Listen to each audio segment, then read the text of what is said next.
Hello, I'm JJ Bull and I'm an analyst for Tifo Football, and in this video we are looking at how Harry Kane, the Kane Meister, would fit into Manchester City if he were to transfer there and be removed from the shackles, the prison he is in at Tottenham Hotspur with Daniel Levy in charge of his future.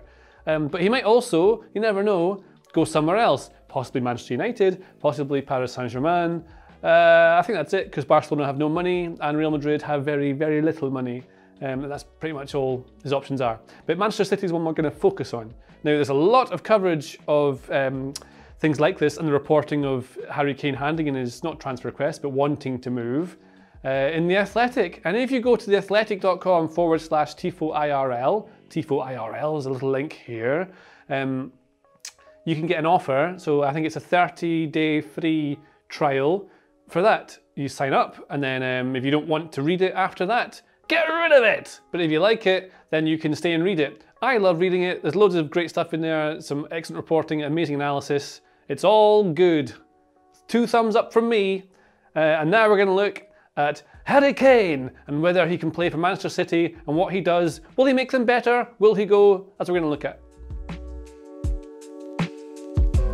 First thing we're going to do is look at if Harry Kane is actually good. The answer is yes. But we're going to look at some statistics to see how good he is. Now, I can't remember all these off of my head, but I have some notes below me which are going to help. But if you look, I think either here, probably here, there are some stats of his expected goals for the last few seasons. Now, the bottom 2 are very relevant, but what this kind of means, so your expected goals, in case you don't know what that means, is if you are, say, Gabriel Jesus, and you have a shot from here, it's going to be quite a high probability of scoring. If you shoot from here, it's quite a low probability of scoring. If you shoot from here, it's maybe a medium chance of scoring. But that's measured out of like 1. So say like a penalty might be something like 0.8, because sometimes you miss, but there's a 0.8 chance out of 1 of that you're going to score, right? Maybe that makes a bit more sense if you didn't know what that was before. For those of you who are stats nerds, I'm sorry for how I've explained that. But Harry Kane consistently scores over his XG, expected goals.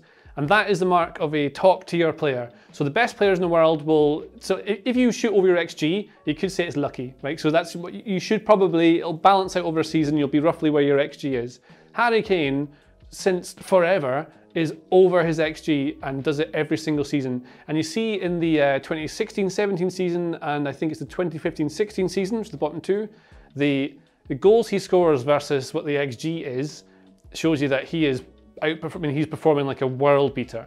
Now, last season, his goal, I think he scored 23 goals, but he got 14 assists, something like that. A crazy amount of assists for a forward has changed his game a little bit. And what he's done to change that game is, rather than playing like a straight 9 like he has done for Tottenham Hotspur for the last few seasons, is he drops deep an awful lot. So he'll drop into, like, say the team's advanced up the pitch, like this in a 4-3-3, right? What Kane will do is he'll often just drop into this sort of areas here to receive the ball, and he's very good at making long passes especially. So he'll fire passes into here, or he'll find a little lovely ball into a teammate at Spurs, it's Son Heung-min. But that's something he could do. If he were at Manchester City, for example, and he was here, he'd drop it in like a false 9, which is something Manchester City use an awful lot of. He'll be in these positions a lot to assist his teammates. And that's something that he's added to his game, is that he drops off rather than being a straight 9. It drops out of that position to leave the space free for other people to move into. So that might look like, if Kane drops in here, suddenly that leaves space for Kevin De Bruyne to move in ahead of him like that. Or it might mean that Mahrez can make this sort of run and allow Walker to overlap him, and a kind of fluid movement, the kind of thing that Manchester City do very well. And that helps confuse defenders, pull defences apart slightly, because they're all thinking, where's Harry Kane? Where has he gone? They don't know where he is. Then he arrives and bang, he shoots. But what the real thing he gives to them is just, he's a great striker, and he's one of the world's best. Overshoots his XG constantly, and that is something that Manchester City need. Now, I've got some other stats which I need to look at little notes to be able to tell you.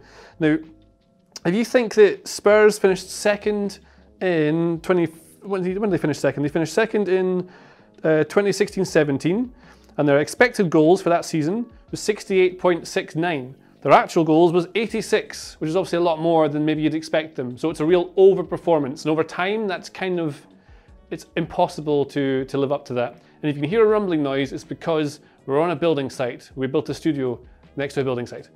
Now, so that's relevant. So let's say it's a difference about 12 goals roughly, right? Harry Kane's XG for that season is a difference of roughly 12 goals. So without that, certainly Spurs are much worse off, probably not going to finish as high as they did. That's not an exact science. XG is not an exact science, but it gives you an indication that hugely important. Without Harry Kane, Spurs are just nowhere near as good. Now, Manchester City won the title last season and their expected goals were very close to what they scored. And the season before, when Liverpool won the season, Manchester City's expected goals was very similar to what they actually scored. Liverpool's was way over. Now, if you put Harry Kane into a team like Manchester City, and he has that difference that he can consistently hit, of hitting over your XG, or even just hitting the number of goals he does, that's going to give them a massive boost to pretty much, you can't guarantee it, but they could quite likely score over what they'd be expected to. And that can be the difference. Say it's a tight game, a 0-0, 1-0, something like that, and you just can't break through. You're trying to break down a team that's in a block. Everything you do is met with a wall of like 5 and 4 in front of you. In fact, let's draw it. So this is what Manchester City come up against a lot, is teams who just block every single bit down. Kane has the ability to shoot from long range. He has the ability to shoot, well, to find space within the box to be able to score, and that's going to be hugely valuable to a team like Manchester City when they come up against this kind of block that they are often against. Now, something else we should look at with Kane is where he receives the ball, and that's probably relevant as well to how Man City play, because Man City play with false nines. So when Kane's not there, Gabriel Jesus is normally in there, but they also play a system where it looks like a 4-4-2 out of possession. This is what it looks like. It's a bit like this. It looks like a 4-2-4, a 4-4-2, whatever you want to call it. Because these guys, Jesus and De Bruyne, or it might even not be Jesus, it might be not David, he's gone. Bernardo Silva, they kind of swap, they move fluidly, they drop into positions here to allow other people to go into their position. It's all fluid movement, and it helps create these lovely flowing moves that Manchester City put together that allows them to pull defences apart. So say Man City are playing against a team in a low block, like a 5-4-1, like this is the block I'm talking about. It's a block, because you can't get around it, you see. They're just blocking space. That's why it's called a block. So when the ball, wherever the ball's gone, oh my God, don't want that, right? So when the ball is in these situations here, how do you pass into a striker? He's surrounded, it's very hard to get in here. De Bruyne and Silva will often kind of drop into these places here and let Mahrez creep into here. Walker overlaps, and the point of the overlap is it helps stretch because he has to move out, and you see it creates space between the defenders. That's why Zinchenko might go there, or why you might have Sterling go here, wide left, to create space for Bernardo Silva to arrive at a separate time, for De Bruyne to come round and pick up maybe the ball in this sort of position here. Now, the thing is that these players are they're midfielders. That's what they are. And although Pep Guardiola in the past has said he'd love to have a team of midfielders, I think he's changed that. He's worked with people like Robert Lewandowski at Bayern Munich. If you take out Bernardo Silva and you put in Harry Kane, he can do the same thing those players can do by dropping into the spaces that you really like. So although opposition teams will try and keep the lines between the defence and midfield, and this is the line I'm talking about. So one line is these guys to here in a row, and the second line is this midfield line here. So teams will try and keep this space between the lines compact, because it denies players the opportunity to get into here.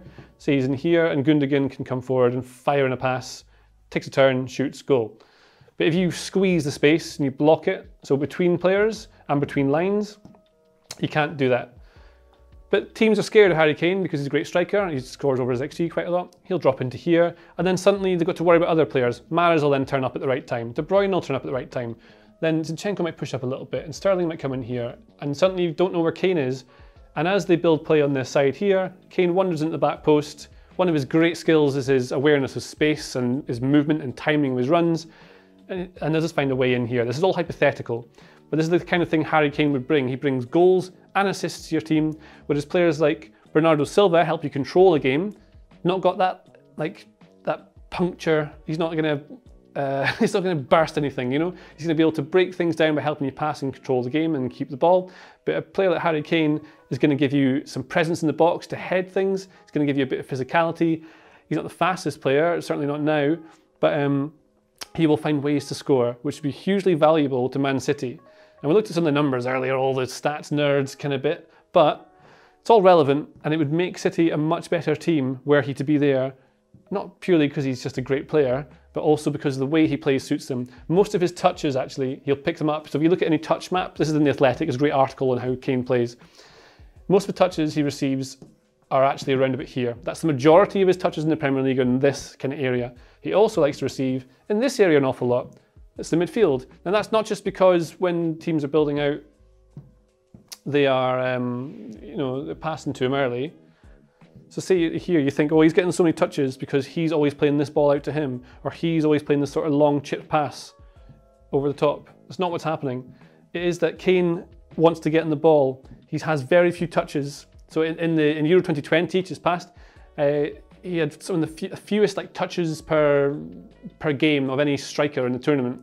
It's because he couldn't get on. He was isolated. He's stuck up here in his own, and he gets bored. He wants to get involved, and so he drops. And that's going to really help teams like Man City because the defenders want to know where he is, but they don't know where he is, can't get touch tight, and then they lose sight of where he is, which allows others to come in. Receives the ball a lot here in this position, receives the ball a lot here in this position, very few touches actually in the box and around it, which isn't uncommon, but that's the thing, he's very efficient, makes use of every touch that he gets, is very clinical, can shoot from range, which is another really useful thing when you're trying to break down your team in a low block against you. So for Man City, the way he plays suits perfectly the movement, the fluidity of how Pep Guardiola has his teams play.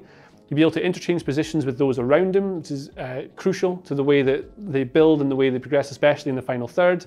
And he's just great and he'll score loads of goals. So that's very good.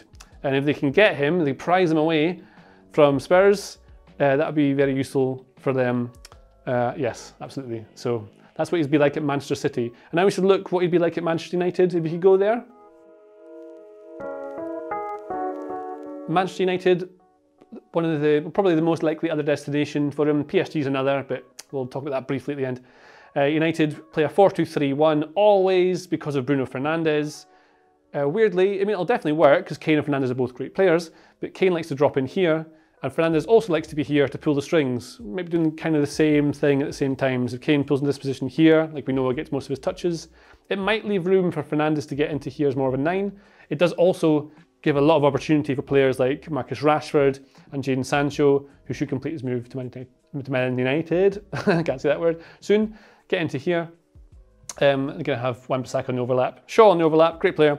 Kane goes in here. It'll be a straight 9 if Fernandes dictates play from here. It would 100% work.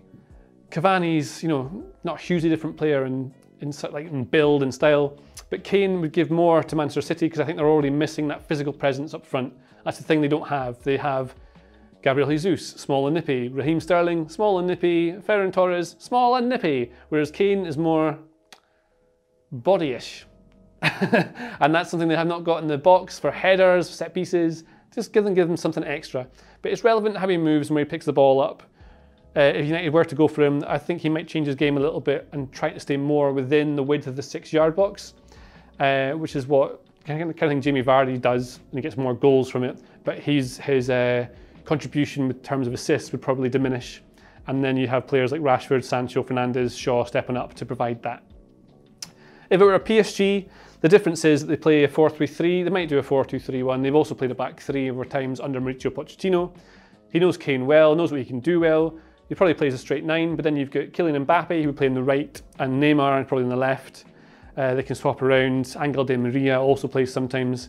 I don't know if PSG really need him. Their problem is not the front line. The problem is that they don't defend well enough from the front, and then the rest of the team is weaker because of players like Mbappe and Neymar, who don't quite do the defensive work maybe you'd want them to do. Kane would make them more of a threat, so perhaps they score 3 and let in 2. Maybe that's the advantage they've got. They've already got some of the best players in the world in their team, and they mostly walk home with League A, apart from last season. So maybe I'm wrong. But that's what Harry Kane does. That's why he's very good. That's why he fits into Manchester City so well if he were to move. Tottenham Hotspur are obviously desperate to keep hold of him because he makes them so much better. And without his goals, without the goals he shoots over XG, they're not going to be quite as a winningness. That's what I'm going to say. For more words like winningness that aren't applicable in that sentence, subscribe please to Tifo IRL, our channel here. I would love it if you did. Bell notifications can go on, and you can leave comments and like, and love to read all of that. So yes, please do that. Hope you enjoyed it. Have a lovely time. The Athletic is home to some of the world's best sports journalists, including David Ornstein, Daniel Taylor, Ollie Kay, Amy Lawrence and Rafa Honigstein. There are journalists dedicated to each Premier League team, so every fan gets the coverage they deserve, not just the big clubs. And you can try it for free now for 30 days. See the link in the description.